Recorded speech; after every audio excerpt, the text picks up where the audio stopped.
Season 2 की शुरुआत उसी एयरपोर्ट सीन से होती है जहां सीज़न 1 में जीहुन अपनी बेटी के पास जाने वाला था, लेकिन स्टेशन पर सेल्समैन को देख के रुक गया था और कार्ड पर मौजूद नंबर पे कॉल करके फ्रंटमैन को धमकी दी थी कि मैं तुम्हारी गेम बंद करवा दूंगा। जहां फ्रंटमैन जीहुन को कहता है कि तुम चुप करके अपनी बेटी के पास चले जाओ। ये सुनकर जीहुन को पता चलता है कि फ्रंटमैन उस पर नज़र रखे हुए है। वो इधर उधर देखता है लेकिन उसे कोई ऐसा इंसान नज़र नहीं आता। इसके बाद वो एक शॉप पर जाकर कटर ख़रीदता है और होटल वापस आकर अपनी फुल बॉडी चेक करने लगता है कि फिर उसे अपने कान के पीछे एक ट्रैकर मिलता है। वो कटर की मदद से उस ट्रैकर को निकाल देता है। उसके बाद अगले सीन में जिन्हू को दिखाया जाता है जो कि हॉस्पिटल में कोमा में था और उसे काफ़ी अरसे से होश नहीं आया था, लेकिन अब उसे होश आता है और जैसे ही उसे होश आता है वो अपनी माँ को देखता है। माँ उसे होश में देखकर बहुत खुश थी। यहाँ हमें पता चलता है कि जिन्हू पानी में गिरकर मरा नहीं था, बल्कि किसी फिशरमैन ने उसकी जान बचा ली थी। इसके बाद 2 साल के बाद का सीन दिखाया जाता है जहां जिन्हू अब ट्रैफिक पुलिस में था। जिन्हू एक कपल का चालान काट रहा था कि वहां उसे उसका सीनियर मिलता है। फिर वो खाना खाते हुए पास्ट की बातें कर रहे होते हैं। जिन्हू ने उन्हें आइलैंड और उस गेम के बारे में बताया था, लेकिन जो तस्वीरें जिन्हू ने भेजी थी वो नेटवर्क इशू की वजह से आज तक पुलिस तक नहीं पहुंच पाई थी, इसलिए कोई भी उसकी बात का विश्वास नहीं कर रहा था। उसका सीनियर भी जिन्हू को कहता है कि तुम्हारे पास कोई सबूत नहीं तो ये सब कहना छोड़ दो वरना तुम्हारी जॉब चली जाएगी। उधर दूसरी तरफ जीहुन को दिखाया जाता है जो कि अपने घर में था कि तभी उसके घर की बेल बजती है। जीहुन दरवाज़ा खोलता है तो उसके सामने फ्रंटमैन था और उसके हाथ में उसके दोस्तों के सर थे। ये देखकर जीहुन घबरा जाता है और फ्रंटमैन को गोलियां मारने लगता है, लेकिन फिर उसकी आंख खुल जाती है। जीहुन सपना देख रहा था। इसके बाद जीहुन एक आदमी से मिलता है। ये वही आदमी था जिससे जीहुन ने सीज़न 1 में कर्जा लिया था, लेकिन अब वो जीहुन के लिए काम करता था। वो उसे कहता है अपने सारे आदमियों को लगाकर उस सेलमैन को ढूंढो। अब 2 साल गुजर चुके हैं और वो दोबारा अपनी गेम के लिए बंदे इकट्ठे कर रहा होगा, जिस पर वो आदमी उसे कहता है कि इस काम पर और पैसे लगेंगे। जीहुन उसे 10 लाख वान देता है और कहता है उस सेल्समैन को इस दफ़ा ज़रूर पकड़ना है वरना फिर 1 साल का इंतज़ार करना पड़ेगा। वो आदमी पैसे लेकर अपने आदमियों के पास आता है और उन्हें पूरी बात बताता है और ये भी बताता है कि जीहुन ने उस काम के लिए हमें और पैसे भी दिए हैं। ये सुनकर वो सब बहुत खुश होते हैं। अगले सीन में जिन्हू फिशरमैन कामी से मिला। कामी वही शख्स था जिसने जिन्हू की जान बचाई थी और जिन्हू उसके साथ मिलकर इर्द गिर्द के आइलैंड्स पर जाकर अपने भाई को ढूंढा करता था, लेकिन अभी तक वो उस आइलैंड को नहीं ढूंढ सके थे। आज फिर वो उस आइलैंड की तलाश में निकले थे, लेकिन आज भी वो उसे नहीं ढूंढ पाते। और कामी जिन्हू से कहता है कि हम काफ़ी अरसे से उस आइलैंड को ढूंढने की कोशिश कर रहे हैं, लेकिन वो आइलैंड आज तक हमें नहीं मिला और मुझे भी सही से याद नहीं कि तुम्हें मैंने किस आइलैंड के पास से बचाया था। मैं कहता हूँ कि अब तुम्हें उस आइलैंड को खोजना बंद कर देना चाहिए। ये सुनकर जिन्हू कहता है हाँ आप ठीक कह रहे हैं, आज के बाद मैं उस आइलैंड को नहीं ढूंढूंगा, जिस पर कामी खुश हो जाता है। अगले दिन डेविड अपने सारे साथियों को उस सेल्समैन के बारे में बताता है जो कि 6 फीट लंबा हैंडसम आदमी था और लोगों के साथ दागची खेलकर उन्हें वो कार्ड देता था और वो उन्हें स्टेशन पर ही मिलेगा। वो सब उसे स्टेशन पर ढूंढने निकल पड़ते हैं। वो सब कोरिया के सारे स्टेशन पर फैल जाते हैं, लेकिन अभी तक उन्हें उस सेल्समैन का कुछ पता नहीं चला था। और ऐसे ही दिन गुजरते जा रहे थे कि एक दिन डेविड और चोंग स्टेशन पर बैठे बातें कर रहे थे कि डेविड चोंग से कहता है कि हम काफ़ी अरसे से उस सेल्समैन को ढूंढ रहे हैं, लेकिन उसका कोई पता नहीं। मुझे तो जीहुन भी पागल सा लगता है, लेकिन चोंग उसे कहता है कि हमें वैसा ही करना चाहिए जैसा जीहुन ने हमें कहा है। वो दोनों बातें कर रहे थे कि उन्हें दागजी के कार्ड गिरने की आवाज़ आती है। वो देखते हैं तो वही सेल्समैन एक लड़के के साथ दागजी खेल रहा था और वो लड़का जीत जाता है। तो सेल्समैन उसे पैसे और कार्ड देकर चला जाता है। चोंग फौरन जीहुन को फ़ोन करके उस सेल्समैन के बारे में बताता है। जीहुन फौरन गाड़ी निकालकर उनकी तरफ आता है। उधर वो लोग उस सेल्समैन का पीछा कर रहे थे कि सेल्समैन कुछ भिखारियों के पास जाता है और उन्हें ब्रेड और लॉटरी में से एक चीज़ चुनने का कहता है। तकरीबन सारे भिखारी लॉटरी चुन रहे थे और मुसलसल हार रहे थे। सिर्फ एक ने ब्रेड चुना और खा लिया। फिर उस सेल्समैन ने वो सारी ब्रेड्स को उन्हीं के सामने नीचे फेंका कि तभी एक भिखारी कहता है कि तुम्हें इन्हें ऐसे ज़ाया नहीं करना चाहिए। वो सेल्समैन गुस्से में उन्हें कहता है कि तुम सबको एक चांस दिया था, लेकिन तुम लोगों ने ब्रेड की जगह लॉटरी को चूज़ किया। इसके बाद वो उन्हें कुचलने लग जाता है। ये सब डेविड और चोंग देख रहे थे। वहाँ दूसरी तरफ जीहुन गाड़ी तेज़ चला रहा था और उसने एक रेड सिग्नल तोड़ दिया था, इसलिए पुलिस उसका पीछा करने लग जाती है और वो उसे रोककर चालान काटते हैं। अब इन पुलिस वालों में जिन्हू और उसके साथ उसका जूनियर था। जिन्हू अपने जूनियर को चालान लेने के लिए भेजता है और जीहुन बहस किए बगैर चालान के पैसे देकर वहाँ से चला जाता है। ये देखकर वो हैरान होते हैं क्योंकि ज़्यादातर लोग बहस करते हैं और चालान के पैसे माफ़ करने का कहते हैं। वो आकर जिन्हू को बताता है। जिन्हू जब उसकी आईडी से नाम पढ़ता है तो उसे वो नाम कुछ सुना हुआ महसूस होता है। उधर डेविड और चोंग उस सेल्समैन को खुद ही पकड़ने का डिसाइड करते हैं। वो सेल्समैन पर हमला करते इससे पहले सेल्समैन उन पर हमला कर देता है और उन्हें बहुत मारता है। इसके बाद वो उन्हें एक जगह बांध देता है और उनके साथ एक गेम खेलता है, डेडली गेम। वो गन में 3 गोलियां डालता है और उन्हें रॉक पेपर सीजर खेलने का कहता है।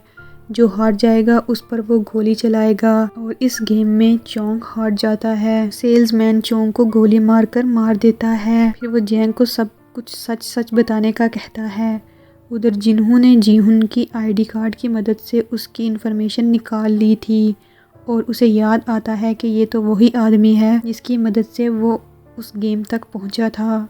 फिर वो उसके ऑफिस जाता है जहां लाइट्स ऑफ होती हैं। वहां उसे सेल्समैन का स्टैचू दिखाई देता है और उसके पास एक कार्ड भी था। वो अभी इधर उधर देख ही रहा था कि वहां एक आदमी आता है। चूँकि जीहुन नहीं मिल रहा था तो वो जल्दी से गन्स लेता है और वहां से चला जाता है। फिर जिन्हू को एक ड्रॉअर से डायरी मिलती है जिसमें जीहुन के घर का एड्रेस था। जब जीहुन अपने घर आता है तो घर की लाइट्स ऑन देखकर हैरान होता है क्योंकि कभी भी ऐसा नहीं हुआ था। वो अंदर जाता है तो सेल्समैन वहाँ उसका इंतज़ार कर रहा था। सेल्समैन उसे कहता है कि तुम्हें अपनी बेटी के पास चले जाना चाहिए था। जीहुन कहता है कि मैं उस दिन तुम्हें स्टेशन पर देखकर रुक गया था क्योंकि तुम्हारी वजह से ही मैं उस गेम में गया था और अब मैं उस गेम को रुकवा दूंगा। फिर वो सेल्समैन से उसके बॉस के बारे में पूछता है। सेल्समैन उसे बताता है कि वो गेम में आया था और लाशें जलाने का काम करता था। फिर एक दिन मेरा सामना मेरे बाप से हुआ और मैं वहाँ भी नहीं रुका। फिर मैं समझ गया कि मैं इसी काम के लिए बना हूँ। सेल्समैन जीहुन को कहता है कि लगता है तुम लक से जीते थे। अगर तुम में हिम्मत है तो आओ मेरे साथ एक गेम खेलो। अगर तुम जीत गए तो मेरी पॉकेट में मेरे बॉस का एड्रेस है, वो ले लेना। वो गन में एक गोली डालता है और कहता है कि हम बारी बारी इसे खुद पे चलाएंगे, देखते हैं किसमें ज़्यादा हिम्मत है। सेल्समैन उसे उकसा रहा था। वो बारी बारी गन चलाते हैं लेकिन आखिर पे सेल्समैन की बारी आती है तो जीहुन उसे कहता है कि लगता है अब तुम्हारी फट रही है क्योंकि तुम अपने बॉस के चेले हो। तुम सोच रहे होगे कि मुझे मार दो, लेकिन हिम्मत है तो खुद पे चला के दिखाओ। सेल्समैन वहाँ खुद को शूट कर लेता है और मर जाता है। यहाँ इसी सीन के साथ एपिसोड 1 ख़त्म हो जाता है। एपिसोड 1 के लास्ट में सेल्समैन ने खुद को शूट कर लिया था जिसकी वजह से वो मारा गया था। नेक्स्ट एपिसोड में हम जीहुन को देखते हैं जो कि जिन्हू का एड्रेस निकाल कर वहाँ पहुँच गया था और जैसे ही उसने गन शूट की आवाज़ सुनी वो भागता हुआ जिन्हू के घर में दाखिल हुआ और उसे मर्डरर समझने लगा और वो जीहुन को मारने ही वाला था कि किसी ने उस पर हमला कर दिया। ये जैंग था, वही गैंगस्टर जो अपने साथी के साथ मिलकर सेल्समैन का पीछा कर रहा था, लेकिन सेल्समैन ने उसके साथी को मार दिया था और इसे बंदी बना लिया था। लेकिन किसी तरह ये वहाँ से बच निकला और जीहुन के घर आ गया। लेकिन यहाँ की सिचुएशन देखकर वो हैरान था क्योंकि सेल्समैन उसके सामने मरा पड़ा था। फिर वो जीहुन को सारी सच्चाई बताता है और बताता है कि कैसे सेल्समैन ने उसके साथ गेम खेलकर उसके साथी को मार दिया था और वो एक बहुत बुरा इंसान था। फिर जिनहू भी जीहुन को उस गेम के बारे में बताता है और जीहुन भी उसे बताता है कि कैसे वो उसका पीछा करते हुए गेम में पहुंचा था और गार्ड को मारकर उसका यूनिफॉर्म पहन लिया था। वो मजीद उसे बताता है कि मैं जानता हूं कि कैसे वहां लोगों को मार दिया जाता है और फिर उनके ऑर्गन्स बेच दिए जाते हैं। वो उसे बताता है कि मैंने तुमसे राब्ता करने की भी कोशिश की थी। यहाँ जिन्हू को गेम के बारे में वो बातें भी पता चलती हैं जो कि उसे पहले मालूम नहीं थी और अब वो जीहुन के साथ मिलकर फैसला करता है कि वो लोग उन गेम वालों को ख़त्म कर देंगे और इस गेम को रुकवा कर छोड़ेंगे। यहाँ इनकी बातें जैंग भी सुन लेता है। वो भी उनके साथ शामिल होने का कहता है क्योंकि वो अपने दोस्त की मौत का बदला लेना चाहता था। इसके बाद जिन्हू इन दोनों को वो सारे पैसे दिखाता है जो उसने गेम से जीते थे और वो गन्स भी दिखाता है जो उसने ब्लैक मार्केट से परचेज की थी और एक सीक्रेट एरिया भी दिखाता है जहां वो प्रैक्टिस किया करता था। नेक्स्ट हमें एक पार्क का सीन दिखाया जाता है जहां कुछ लोग कॉस्ट्यूम पहनकर बच्चों के साथ खेल रहे थे और उन्हें गिफ्ट्स भी दे रहे थे।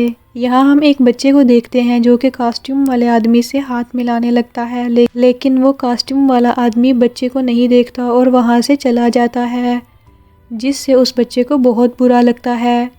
अब ये सारा वाक़या एक रैबिट का कॉस्ट्यूम पहने हुए एक लड़की देख रही थी। जब वो ये देखती है तो वो एक कैंडी उस बच्चे को देती है जिससे वो बच्चा खुश हो जाता है। ये लड़की कैंगन्योल थी जो कि नॉर्थ कोरिया से भागकर आई थी और उसकी बच्ची वहीं रह गई थी। वो अपनी बच्ची के बारे में सोचकर उदास रहती थी। कैंगन्योल यहाँ काम करती थी और यहीं इसकी बेसमेंट में रहती थी। कैंगन्योल इस बच्चे से अटैच हो रही थी। यहाँ हमें पता चलता है कि इस छोटे बच्चे को बोन मैरो कैंसर था लेकिन उसके डैड के पास उसके इलाज के पैसे नहीं थे। फिर एक दिन बच्चे की तबीयत बहुत ज़्यादा ख़राब हो जाती है और उसको फ़ौरन एम्बुलेंस के ज़रिए हॉस्पिटल ले जाया जाता है। ये सब कैंगन्योल भी देख रही थी। वो हॉस्पिटल जाकर उस बच्चे की कंडीशन चेक करती है। नेक्स्ट हम देखते हैं कि जिन्हू और उसकी माँ डिनर कर रहे थे लेकिन उसकी माँ अभी भी जिन्हू के भाई का इंतज़ार कर रही थी कि वो घर वापस आ जाए। लेकिन जिन्हू जानता था कि उसका भाई अब जिस काम में लग चुका है अब वो कभी वापस नहीं आएगा। अगले सीन में जीहुन अपना असली दांत निकलवाता है और नकली दांत में ट्रैकर फिट करवा कर लगवाता है। इस दफ़ा वो कोई भी रिस्क नहीं लेना चाह रहा था इसलिए फ्रंटमैन से मिलने से पहले वो फुल तैयारी कर रहा था। वहाँ दूसरी तरफ जैंग ने अपने लिंक्स का इस्तेमाल करते हुए कुछ कमांडोज को भी अपनी टीम में शामिल कर लिया था। वो सब गेम वालों का मुकाबला करने के लिए फुल तैयारी कर रहे थे। फिर नेक्स्ट सीन में कैंगन्योल कार में थी जहाँ एक आदमी उसे गेम का कार्ड देकर जाता है। वो उस नंबर पर कॉल करती है और वो लोग उसे गेम में शामिल करने के लिए ले जाते हैं लेकिन इस दफ़ा ये एज अ प्लेयर नहीं जाती। हम देखते हैं कि वो एक गार्ड का यूनिफॉर्म पहन रही थी जिसके साथ एपिसोड 2 यहीं ख़त्म हो जाता है। नेक्स्ट हम जीहुन और उसकी टीम को देखते हैं जो कि एक क्लब के बाहर फ्रंटमैन से मिलने के लिए आए थे। चूँकि हैलोवीन का टाइम चल रहा था तो सब लोग कॉस्ट्यूम में थे। जीहुन और जैंग गाड़ी से उतरकर क्लब के अंदर जाते हैं जबकि जिन्हू बाहर ही गाड़ी में था। गेम के गार्ड्स का कॉस्ट्यूम पहने अंदर जाते देखता है। एक गार्ड जीहुन के पास जाता है और उसे साथ ले जाता है।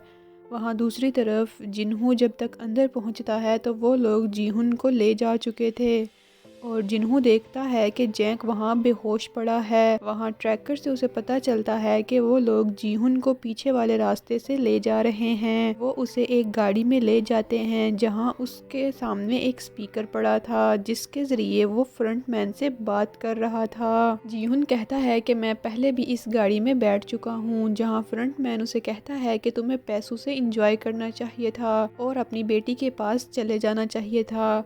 जीहुन कहता है मैं ये गेम बंद करवाना चाहता हूँ तो फ्रंटमैन कहता है कि तुम लोग खुद अपनी मर्जी से इस गेम को खेलते हो। जीहुन कहता है कि तुम घोड़ों की तरह लोगों से गेम खिलवाते हो।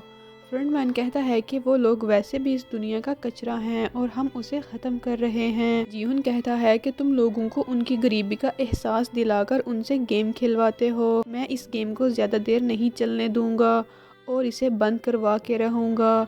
जहाँ फ्रंटमैन कहता है कि अगर तुम लोगों को कहकर उन्हें खेलने से रोक सकते हो तो रोक लो। जीहुन थोड़ी देर के लिए सोचता है और कहता है कि मुझे भी दोबारा गेम खेलनी है, मुझे फिर से गेम में शामिल कर लो। फ्रंटमैन उसकी ये रिक्वेस्ट मान लेता है और गाड़ी में धुआं होने लग जाता है, जहां हम देखते हैं कि फ्रंटमैन वही ड्राइवर के साथ बैठा था और जीहुन का दोबारा गेम में वेलकम करता है।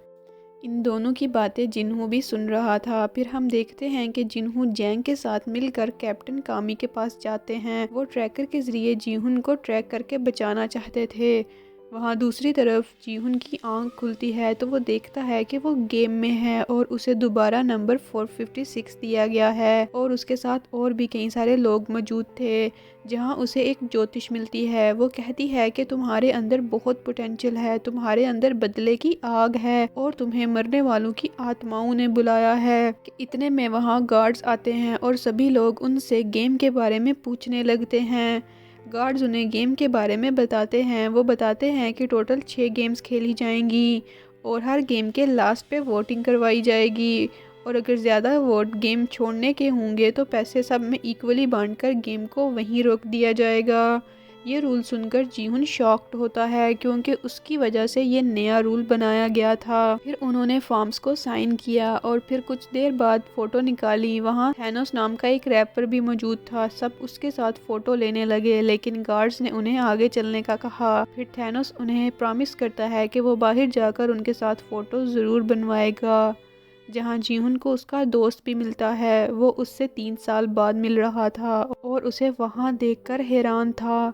वो जीहुन से पूछता है कि तुम कहाँ गायब हो गए थे। जीहुन उसे कहता है कि लंबी स्टोरी है, बाहर निकल के बताऊंगा, तुम यहाँ क्या कर रहे हो। वो भी बाहर निकलकर बताने का कह देता है। फिर वो प्लेग्राउंड में जाते हैं। वहाँ दूसरी तरफ जिन्हू और उसकी टीम ने उस आइलैंड को ट्रैक कर लिया था। वो उस आइलैंड पर पहुँचते हैं लेकिन उन्हें वहाँ पर ट्रैकर एक मछली के खाने के डिब्बे में मिलता है। वो आदमी उन्हें बताता है कि किसी ने उसे ये बॉक्स दिया था। वो समझ जाते हैं कि गेम वालों को उनके आइडिया का पता चल चुका है और अगर उन्होंने ये ट्रैकर यहाँ पर भेजा है तो वो किसी आसपास के आइलैंड पर तो बिल्कुल नहीं होंगे। जीहुन को देखकर समझ आ रहा था कि गेम क्या है। ये red light green light game थी। वो वहाँ सबको समझाने लग जाता है कि जब गाना रुकेगा तो किसी ने भी हिलना नहीं है वरना ये लोग उसे मार देंगे। फिर गेम स्टार्ट हो जाता है और सब जीहुन की बात मानकर चल रहे थे और आधा सफ़र भी तय कर लिया था कि यहाँ एक लड़की की गर्दन पर बी बैठती है। थैनोस उसे उसके बारे में बताता है और वो लड़की हिल जाती है। वो लड़की चिल्लाने लगती है कि फिर अचानक गार्ड्स उसे शूट कर देते हैं। ये देखकर वहाँ सब लोग डर जाते हैं और भागने लगते हैं और जो जो भी हिल रहा था वो गेम के रूल के मुताबिक मारा जा रहा था। फिर कुछ लोग जीहुन की बातों पर अमल करके गेम जीत जाते हैं। गार्ड्स लोगों की टांगों पर शूट कर रहे थे। वहाँ एक आदमी था जिसकी टांग पर शूट किया हुआ था। वो आदमी जीहुन से मदद मांगता है। जीहुन उसकी मदद के लिए जाता है और कैट भी उसकी मदद करती है और वो टाइम से पहले उसे इस पार ले आते हैं। लेकिन अभी वो खुशी मनाने ही वाले थे कि हेडशॉट से वो आदमी मारा जाता है। फिर इस गेम के बाद सब लोग वापस आ गए थे और पिछली बार की तरह अभी भी लोग डरे हुए थे। गार्ड्स आकर उन लोगों को उनके जीते हुए पैसे दिखाते हैं और उसके बाद वोटिंग होती है जहां कुछ लोग गेम बंद करने का वोट करते हैं और कुछ लोग गेम कंटिन्यू रखने का वोट करते हैं। यहाँ जीहुन सबको गेम बंद करने का कहता है तो कुछ लोग उससे पूछते हैं कि तुम हम सबको इतना डरा क्यों रहे हो, क्या तुम्हें गेम वालों ने हमें डराने के लिए भेजा है। तो जीहुन कहता है कि मैं ये गेम पहले खेल चुका हूँ। कि वहाँ एक अंकल ये बात सुनकर दूसरे लोगों को हौसला देते हैं कि जीहुन हमारी मदद करेगा गेम खेलने में। सब लोग बहुत खुश हो जाते हैं और इस तरह वोट बराबर हो जाते हैं। अब प्लेयर 1 पर डिपेंड था कि गेम को खेला जाएगा या रोका जाएगा। प्लेयर 1 सामने आता है और गेम खेलने का वोट करता है। गेम को कंटिन्यू रखने वाले सारे लोग बहुत खुश होते हैं। यहाँ हमें प्लेयर 1 का चेहरा दिखाया जाता है तो वो फ्रंटमैन था और अब वो भी गेम में शामिल था।